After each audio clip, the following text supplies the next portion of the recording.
Turks, now we're going to talk to Roberto Lovato. He's the co-founder of Presente.org, and he is talking about Obama's relationship to the Arizona immigration law. Roberto, welcome back to the Young Turks. Hey, glad to be here, Jay. All right, great to have you, man.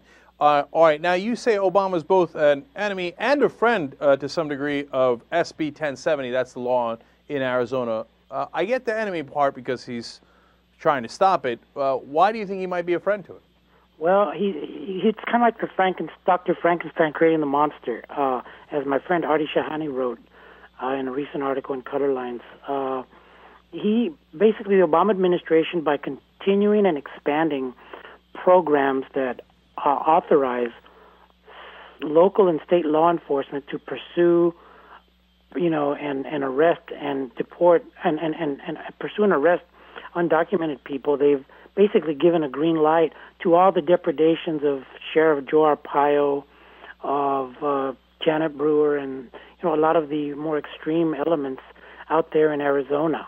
Well, tell me more about that. You talk about in your article 287G and secure communities programs. What are those, and how does that lead to the result you're talking about? These are Bush-era programs that have been a proven failure, a waste of our tax dollars that, police chiefs like David Gascon and others have said, they just don't work. They use law enforcement, local and state law enforcement should be chasing real criminals to pursue gardeners, maids, people without papers under a number of excuses, and by not doing what he promised, which was to end, for example, 287. End these laws. Rather, he's expanded them. President Obama has expanded 287G into new jurisdictions, and they have a plan to make something called secure communities, which is 287G on steroids, the law of the land in every single jail in the United States by 2013. So President Obama speaks on one side with his lawsuit, out of one side of his mouth with the lawsuit, and on the other side, he's helping create new Joe Arpaios. And people should know that the person heading up Homeland Security right now, Janet Napolitano, was the governor that helped bring about this and expand this jurisdiction, this authority to states like Arizona. And Arizona is like the laboratory for this, and it was the first state to really have 287G agreements between a local and state government and the federal government. Roberto, though, if they find undocumented workers, shouldn't they deport them? Well, the deportation under immigration law is the job of the federal government. That's why you have immigration and customs enforcement. It's not the purview of, it's never been the purview of local and state law enforcement, whose job is to deal with real crime. And, beyond all this, though, the real issue is the profound, just the profound badness and failure that is our immigration system. There are millions of people here who pay taxes, who are not using, by and large, social services, who Harvard and UC Irvine and other universities shows have lower levels of crime than the average American, quote unquote. But they are, they're not supposed to be here. You call them undocumented workers, but they are breaking the law, right? And so what can we do? We just say, okay, let's turn a blind eye to it? Well, immigration's historically been a misdemeanor, and something interesting is that you don't have anybody talking about the lawbreaker that is the employer. You don't have anybody demonizing the humanity of people that hire undocumented workers, and we need to have a real serious debate about immigration. I think that's the real point. And with laws like SB1070 in Arizona and even Obama's programs at the federal level, we're not having a real discussion about what we should do with 12 million people who have been here for some time, young people who were born out of the country but came as children or babies who just want an education, people that are working for a living, paying taxes, and want to be a part of this country and are contributing to it, but have to live in the shadows. Are we going to live permanently with these people as a permanent shadow class in our society. I don't think that's what we want. Most Americans support real immigration reform that's done. All right, then let me ask you a couple quick questions about that. We're talking to Roberto Lovato. He's the co-founder of Presente.org.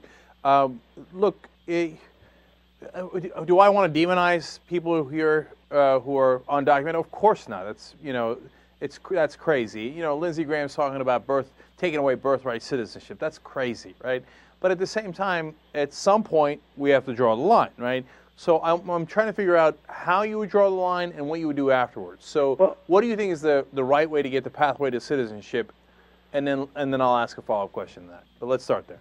Well, I think we need to recognize people who've been here, been paying taxes, are willing to learn English, abide by the laws of the land and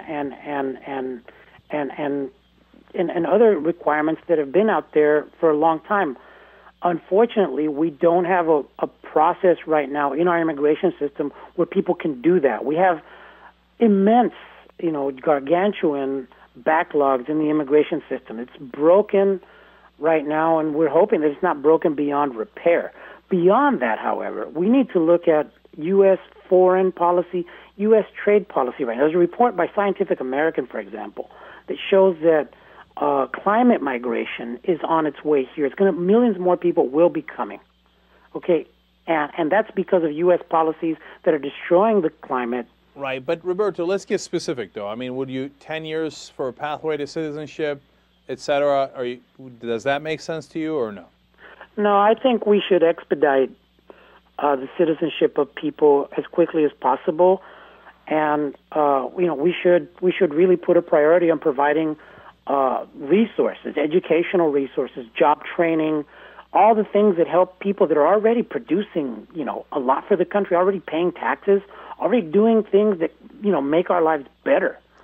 And then what if we set that up? Whatever number of years you think. Like, I think 10 years is not an unreasonable number, but maybe I'm wrong. Maybe you think it should be 5, 3, whatever it is, right? But let's say we've set that law, and we have a new law, and we've, as best as we could, fix the system. And someone still comes here illegally. Would you be in favor of deporting them then? I think you have to, as I said, immigration is a complex, the most complex body of law in the United States. Are you going to want to basically, for example, take a woman who's been raped and had her vagina mutilated and is coming here requesting political asylum and just say, hey, you're illegal, get out? I don't think so. So there's no, but there's the child.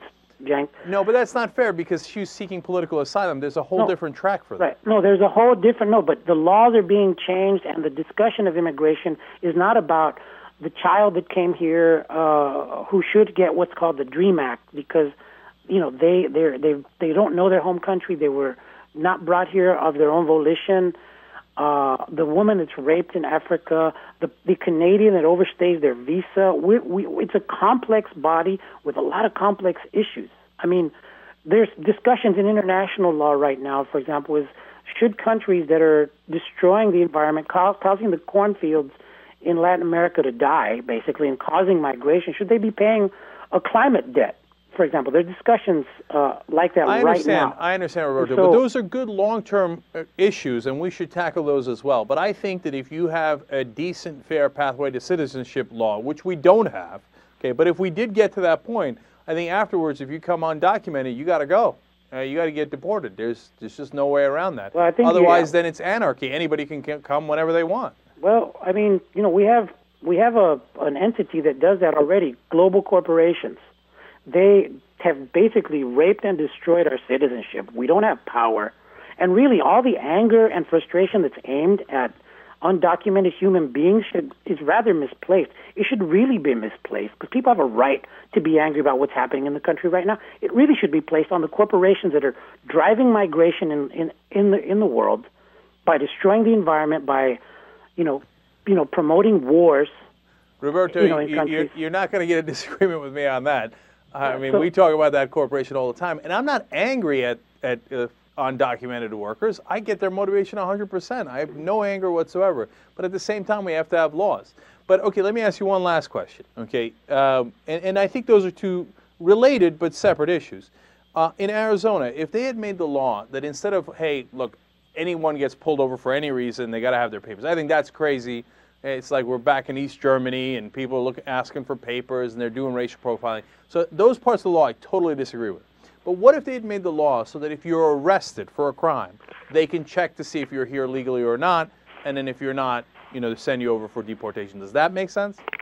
It makes more sense to, have the federal government come in and do its job. It makes more sense to fix the system that's broken.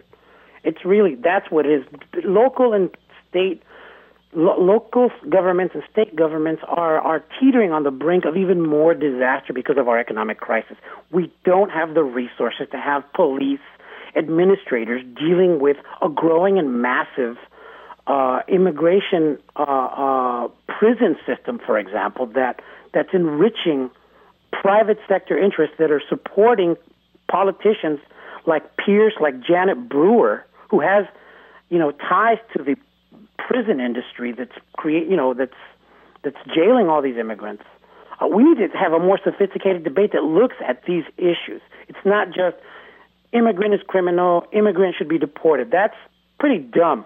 I think it's quite frankly, it's base.